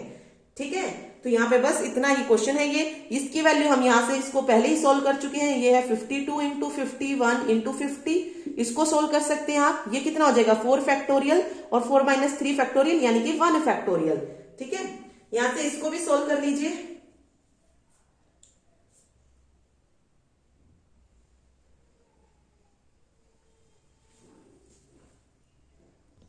ओके, एक मिनट, इस क्वेश्चन में जो है कुछ गड़बड़ हो गई क्योंकि हमने फॉर्मूला NPR का लगा दिया है। ठीक है, तो देखिए यहां से दोबारा देखते हैं इसे। 52C3 है और NCR का फॉर्मूला हमने क्या पढ़ा था, सबसे पहले n फैक्टोरियल आता है, फिर n-r फैक्टोरियल होता है, देन r फैक्टोरियल होता है। तो इसको डायरेक्ट हम इसी तरीके से सॉल्व करेंगे। तो ये 52 फैक्टोरियल अपॉन ये 49 हो जाएगा, इंटू में 3 फैक्टोरियल भी तो बचेगा यहाँ पे। ठीक है, इसको सोल्व करेंगे तो मुझे क्या मिलेगा, सीधा 52 इंटू 51 इंटू 50। ये तो सिर्फ खोल के बता रही हूँ मैं इस आपको, मतलब एक्सप्लेन करके। अदरवाइज जो है आप डायरेक्ट जो है यहाँ पे जा सकते हैं इसको कि 52 में से आप जो है 3 माइनस कीजिए और वहां तक जाइए। ठीक है, यानी कि 3 नंबर्स बैक, 52, 59 और 50, यानी कि 49 तक जाना। 49 को लिखना नहीं है, एंड नीचे 3 फैक्टोरियल होगा तो 3 इंटू 2 इंटू 1 कर दीजिए। ठीक है, ये हो जाएगा। यहां से सोल्व कर सकते हैं आप, 3 से ये कट हो जाएगा, कितने पे जाएगा, 3, ये 2 से कर लीजिए, 2 दूनी 4 और 2 6 12, 26 हो जाएगा ये। और ये 3 से कट हो रहा है, 3 एकम 3 और 3 7 21। तो मेरे पास ये क्या बनेगा, 26 17 इंटू 50। ये क्या है, टोटल सैंपल स्पेस है, और टोटल सैंपल स्पेस को हम नीचे लिखते हैं। तो पहले हम कंडीशन देख लेते हैं कि सभी 3 पत्ते कैसे हों, इक्के हो। अब हमें पता है टोटल इक्के कितने होते हैं, 4 होते हैं। तो 4 में से मुझे कितने चूज करनी है, 3 चूज करनी है। तो ये तो हमारे क्या बनेंगे, नंबर ऑफ इवेंट्स जो ओपन होंगे, और जो टोटल होगा वो कहाँ जाएगा, वो नीचे चला जाएगा। यानी कि ये जो है 26 17 इंटू 50। इसमें आप डायरेक्ट भी लिख सकते हैं, इसको अलग ना निकाल के सीधा लिख लो 4C3 और 52C3। इस तरीके से भी जो है डायरेक्ट यहाँ पे आप क्वेश्चन इसको कर सकते हैं। ठीक है, सिंपल इसको सोल्व करेंगे। अगर हम 4 में से यानी कि 3 जाएगा, मतलब 3 फैक्टोरियल तक जाएंगे ना इसमें, तो ये 4 बचेगा, सिर्फ नीचे 3 होगा तो 3 से 3 कट हो जाएगा। ठीक, तो सिंपल 4 बचेगा। तो ये आ जाएगा 4 अपॉन में 26 17 इंटू 50 एंड देन इसको सोल्व कर दीजिए। यहां से आंसर आ जाएगा 1/5525। ठीक है, चलिए सेकंड पार्ट इसका देखते हैं। ये 52C3 तो देखिए इसमें बनेगा ये। चलिए अगला है, कोई भी पत्ता अगर बेगम ना हो तो। इसने कहा कोई भी पत्ता बेगम ना हो। देखिए टोटल केस जो बनेंगे, सैंपल स्पेस जो बनेंगे वो तो वही रहेंगे 52C3। ठीक है, क्योंकि 3 पत्ते हमने निकाले हैं। ये कह रहा है कि उनमें से अगर कोई भी पत्ता कैसा ना हो, बेगम ना हो। तो बेगम ना हो तो हमें जो है, अगर मैं 52 में से 4 पत्तों को निकाल देती हूं तो कितने बचेंगे, 48। क्योंकि 4 पत्ते होते हैं ना बेगम के, 4 पत्ते होते हैं बेगम के, तो कितने बचे 48। तो मुझे 48 में से वो 3 पत्ते चूज करने हैं upon total cases 52C3। Then इसको सोल्व कर लेंगे। तो इसको ओपन किस तरीके से हो जाएगा, ये 48 इंटू 47 और 46 तक जाएगा ये। ठीक है, और नीचे आ जाएगा एक मिनट, ओके इतना ही बचेगा। अब यहाँ पे भी 3 है, यहाँ पे भी 3 का जो भी आएगा वो कट हो जाएगा और सिंपल इसका बन जाएगा 52 51 एंड 50। यहाँ तक 3 टाइम्स तक ये जाएगा। इतनी के अकॉर्डिंग कर लीजिएगा, फैक्टोरियल करके मत देखिएगा यहाँ की, क्योंकि इसमें 3 बैक जाना आपको। 48 47 46 और जितना बचे उसका फैक्टोरियल कर दीजिएगा। ओके, तो अगर आप 3 का कोई भी चीज करते वो नीचे वाले से कट हो जाती, इसलिए मैंने लिखा नहीं, डायरेक्ट यहाँ से आप आंसर निकाल सकते हैं। ठीक है, तो इसीलिए जो था पहले कॉम्बिनेशन और कर लीजिएगा। और इसमें जो है प्रोबेबिलिटी में वो टर्म भी लगती है, जैसे मैंने आपको बताया था मल्टीप्लीकेशन और एडिशन वाली चीज। अगर आपको चूज करते वक्त याद दिया गया हो कि जो पत्ते निकाले या तो वो ब्लैक किंग हो या रेड किंग हो, इस तरीके से भी कर सकते हैं ना, तब वहां पर प्लस का साइन लगेगा।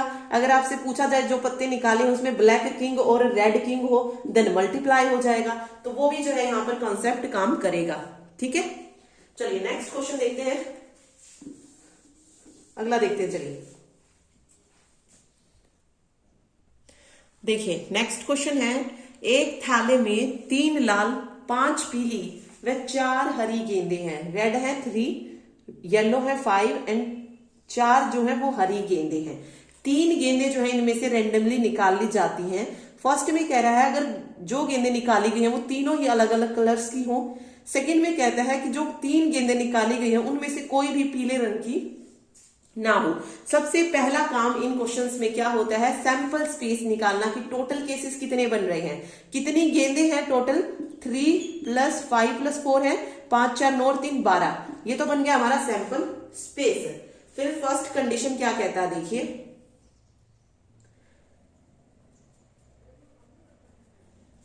तो अभी एक और चीज याद रखिए। हाँ चलिए देखते हैं, ये तो हो गया हमारा सैंपल स्पेस टोटल। कह रहा है कि गेंदें जो है वो अलग अलग कलर्स की हों। गेंदें अलग अलग कलर्स की, यानी कि जो 3 गेंदें निकाली हैं वो कितने कलर्स की हो, 3 ही कलर की हों। तो यहाँ पे जो है अगर हम वो देखें तो क्या बनेगा, जो फर्स्ट गेंद हमने निकाली 3C1 बन जाएगा। मतलब एक एक गेंद हमें निकालनी है ना टोटल, तो मैंने लिखा 3C1। ठीक है, यानी कि 3 में से 1 प्लस 5C1। ठीक है, देन उसके बाद 4C1, क्योंकि हमें एक एक सिलेक्ट करनी है, वो तीनों एक कलर्स की होनी चाहिए। अपॉन में टोटल केसेस क्या बनेंगे, 12 टोटल है और उनमें से हमें कितनी निकाली है रेंडमली, 3 चूज की है। तो नीचे क्या बन जाएगा, 12C3 बन जाएगा। ठीक है, अब जस्ट इसको सोल्व करना है और तो अब जो है बस इसको सोल्व करेंगे। ठीक है, 3C1 है, कितना आ जाएगा यहाँ पे 3 एंड इंटू 5 इंटू 4। ये बचेगा 3 × 5 × 4 अपॉन 12C3 है यहाँ पे। ओके, तो इसको हम ओपन कर लेंगे। तो यहाँ पे आ जाएगा 12 इंटू 11 इंटू 10। तो वो देखो 12 इंटू 11 इंटू 10 बचेगा, तो 110 गुना 12।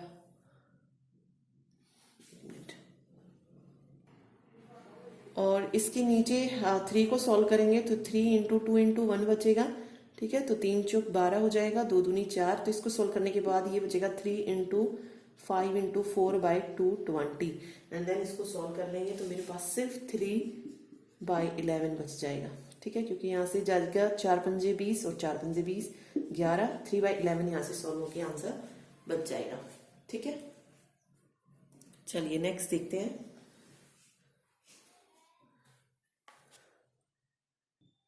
देखिए क्वेश्चन है, एक बॉक्स में 4 काली गेंदे, 3 लाल गेंदे एवं 5 हरी गेंदे हैं। ठीक है, बॉक्स से 2 गेंदे निकाली जाती हैं, तो दोनों गेंदे एक ही रंग के होने की प्रोबेबिलिटी बतानी है हमें। ठीक है, तो सबसे पहला काम सैंपल स्पेस निकालेंगे हम यहाँ से। ठीक है, तो यहाँ पे NS निकालेंगे हम, टोटल वैल्यू कितनी आ जाएगी, 4 3 7 और 5 12। ठीक है, अब इसको देखते हैं। बॉक्स से 2 गेंदें निकाली जाती, कितनी गेंदें निकाली गई है, 2 गेंद, और दोनों गेंद जो है एक ही रंग की हो, यानी कि अगर वो दोनों काली गेंदी है तो 4 में से हम 2 को चूज करेंगे। फिर कह रहा है कि तीनों अगर लाल में से हमने चूज किया तो तीनों में से दोनों रेड कलर की हो सकती है, या 5 में से जो हमने 2 चूज की वो हरे रंग की हो सकती है, और नीचे टोटल में से कितनी चूज करनी है, 2 चूज करनी है। ठीक है, तो यहां से बस इसको सॉल्व करना है। ये कितना आ जाएगा, 4 इंटू 3 हो जाएगा, प्लस 3 हो जाएगा, एंड अगेन 5 प्लस 4 इंटू 3 हो जाएगा ये। ठीक है, और नीचे हम सॉल्व करेंगे 10 इंटू 11 और अपॉन में 2, तो ये 2 से 6 कट जाएगा, तो ये तो 66 आ जाएगा। नीचे वाले नीचे ऊपर सॉल्व कर सकते हैं हम, 4 3 12 प्लस 15 और 3 प्लस 5 है या ओके, या 3 है ये सिर्फ, प्लस 5 चौक 20 दिया 60। 1 मिनट, वहां पे 3 नहीं आएगा। ओके, 5 इंटू 4 ही तो बचेगा। ठीक है, नीचे 3 में से 3 कट हो जाएगा। ठीक है, तो 5 चौक 20 अपॉन में 66, 20 30 और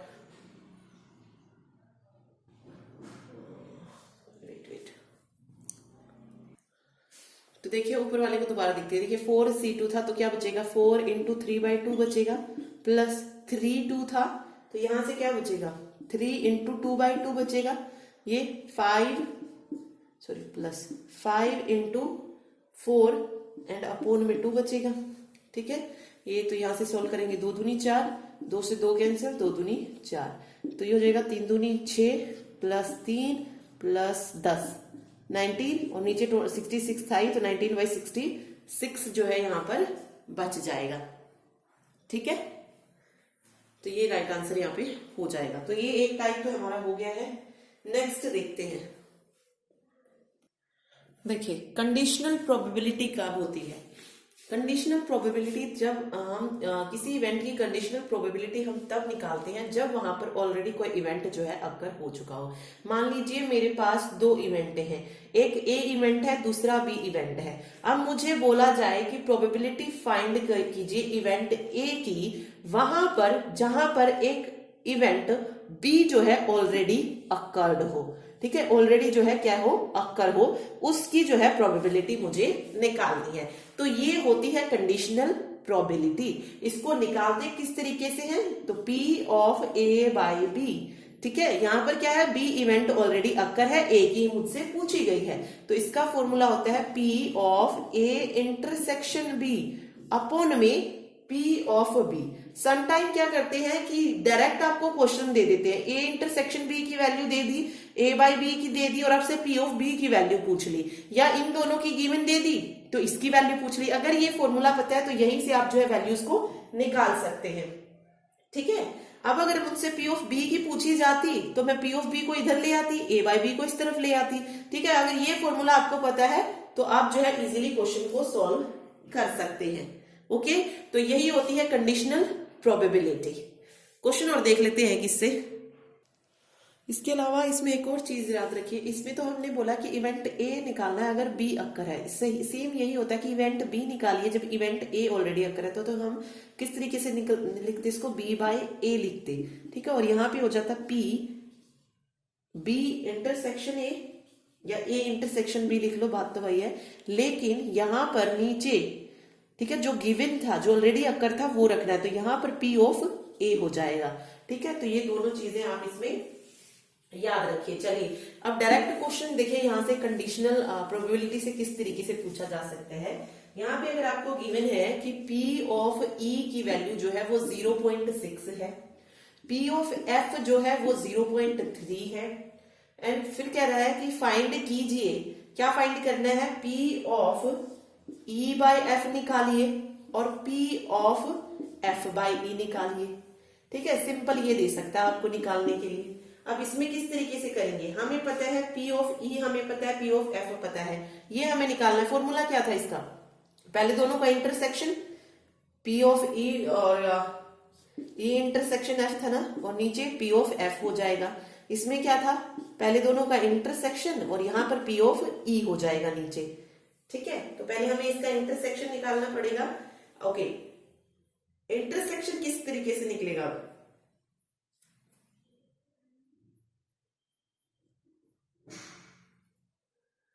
देखिए। ओके, एक मिनट, इसमें E इंटरसेक्शन F भी गिवन है। Okay, P E intersection F जो है ये गिवन है 0.2। ओके, तो अब हम इसको निकाल सकते हैं डायरेक्ट, हमें ये निकालना है। तो E इंटरसेक्शन F की वैल्यू 0.2 है और P ऑफ F की 0.3 है। इसमें क्या होगा, 0.2 है और P ऑफ E की वैल्यू 0.6 है। देन हमें इसे सॉल्व कर लेना है, ठीक है। ये निकल जाएगा 1/3 और ये हो जाएगा 2/3।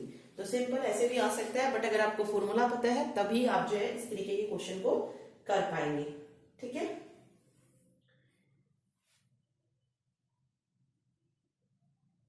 चलिए अब अगर आपको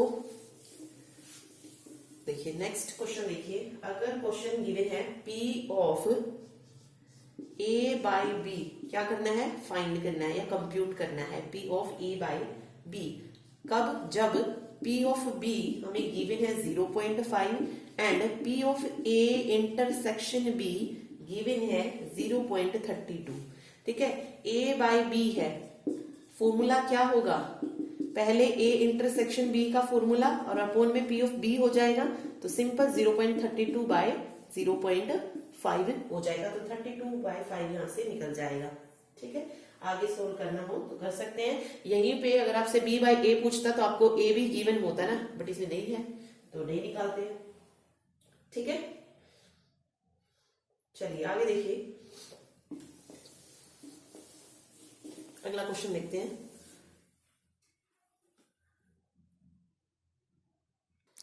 अगला देखिए, क्वेश्चन है मेरे पास गिवन है P ऑफ A की वैल्यू 6/11, P ऑफ B की वैल्यू 5/11 है and P of A union B given है इस बार 7/11, और मुझसे पूछ लिया गया है P of A intersection B। A intersection B की वैल्यू हमें निकालनी है। ओके, तो देखिए P of A union B हमने सेट्स में पढ़ा था, क्या होता है formula, P of A plus P of B minus P of A union B होता है, ठीक है। यही होता है, यही मुझे फाइंड आउट करना है। P ऑफ A कितना है, 6/11 है, P ऑफ B 5/11 है, माइनस 7/11 कर दीजिए। 11 यहां से एलसीएम हो जाएगा, 6 + 5 11 और माइनस 7, 4/11 जो है यहाँ पर P of A union B की वैल्यू निकल जाएगी, ठीक है।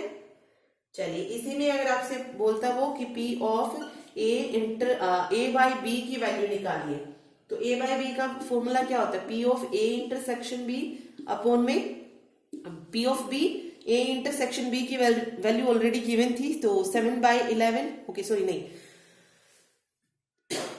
यूनियन गिवन था, इंटरसेक्शन की हमने निकाली ना 4/11, तो 4/11 हो जाएगा। और P ऑफ B की वैल्यू कितनी है, 5/11 है, तो 11 से 11 कैंसिल, तो P of A bye B की वैल्यू 4/5 निकल जाएगी, ठीक है। तो समटाइम अगर आपको A यूनियन बी गिवन है लेकिन ए इंटरसेक्शन बी गिवन नहीं, और आपसे direct question P of A by B पूछ लिया जाए तो आप सबसे पहले इंटरसेक्शन को इस तरीके से फाइंड आउट कीजिए। इसका फॉर्मूला ये होगा कि मुझे ए यूनियन बी जो है ये बराबर होता है P of A plus P of B minus A intersection B. ये हमने सेट में पढ़े थे ना, 3 फॉर्मूले, वही उन्हीं में से एक है।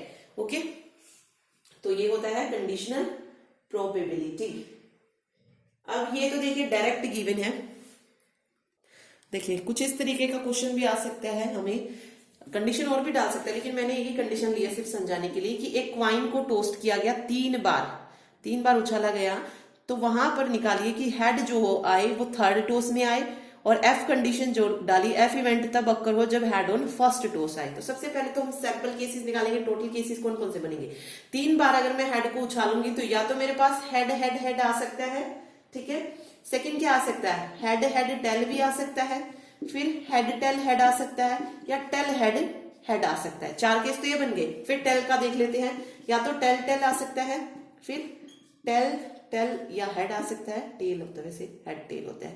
ओके, टेल हेड हो जाएगा, और ये हो जाएगा टेल हेड और हेड। देन उसके बाद सॉरी टेल हेड टेल, और उसके बाद जो लास्ट बनता है वो हेड टेल टेल बन सकता है। तो ये टोटल 8 केसेस मेरे पास बनेंगे। ओके, ई इवेंट कब अकर होगा, जब कहे कि head on third toss, head जो है वो सिर्फ थर्ड टॉस में आए। तो ऐसा इवेंट कितनी बार अकर हो रहा है, फर्स्ट टाइम, सेकंड टाइम और थर्ड टाइम, 3 बार ऐसा इवेंट अकर हो रहा है, ठीक है। या फिर फोर्थ में नहीं बनेगा, नहीं ये रहा, ठीक है, ये रहा 4 टाइम्स बनेगा। और टोटल केसेस कितने हैं, 8 है, तो 4/8 निकल जाएगी ई की वैल्यू। देन एफ की निकालते हैं हम, head on first toss, head on first toss. तो देखिए फर्स्ट टॉस पे हेड 1 2 3 एंड 4 केसेस ये बनेंगे, तो ये भी 4/8 बन जाएगी, ठीक है। तो यहां से हम ये जो है अगर P of E by F की वेट एक मिनट,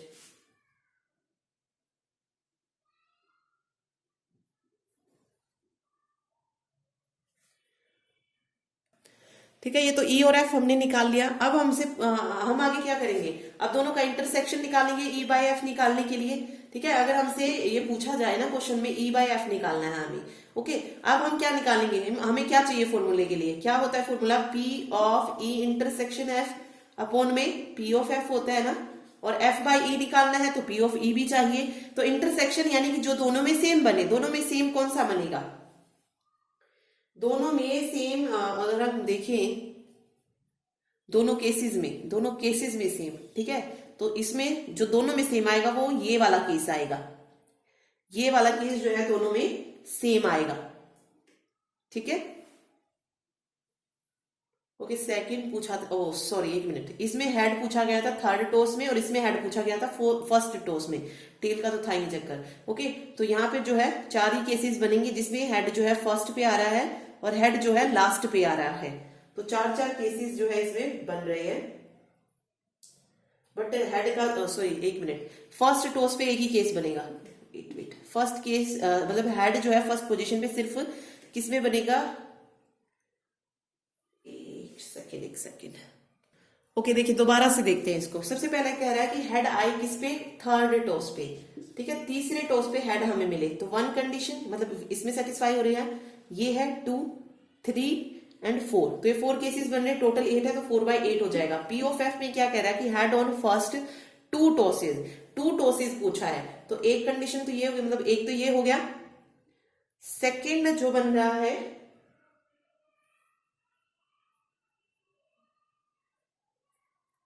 सेकंड देखिए ये रहा, हेड हेड टेल बन रहा है ना, तो P ऑफ F कितना निकल जाएगा, 2/8, ठीक है। अब मुझसे पूछा जाए E बाई एफ और F बाई E, दोनों ही पूछ लिए हैं, तो जब ये पूछे गए हैं तो मुझे इंटरसेक्शन भी चाहिएगा, E इंटरसेक्शन F यानी कि जो दोनों में सेम हुआ है काउंट, तो ये वाला भी हुआ है,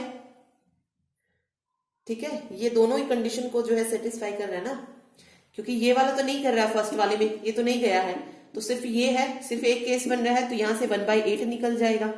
तो अब हम निकाल सकते हैं पहले इन दोनों का इंटरसेक्शन, 1/8, नीचे P ऑफ F यानी कि 2/8। सेकंड वाले में क्या करेंगे 1/8 इंटू में 4/8, 8 से 8 कैंसिल, यहां से 1/4 और यहां से 1/2 जो है निकल जाएगा। ओके, तो इस तरीके से भी जो है क्वेश्चन आ सकता है ये। ठीक है, चलिए, तो ये था कंडीशनल प्रोबेबिलिटी और प्रोबेबिलिटी जो है कंप्लीट हो गया, इंटीग्रेशन कंप्लीट हो गया। तो जो जो पूछा जा सकता था, जो पहले पूछे भी गए हैं जेई और क्लर्क के एग्जाम में, वो सारे टॉपिक हमारे एडवांस से हो गए हैं। ओके, सिर्फ बेसिक बचता है अभी। बेसिक में भी हम मेन टॉपिक्स कवर करेंगे, वो नेक्स्ट में देखेंगे।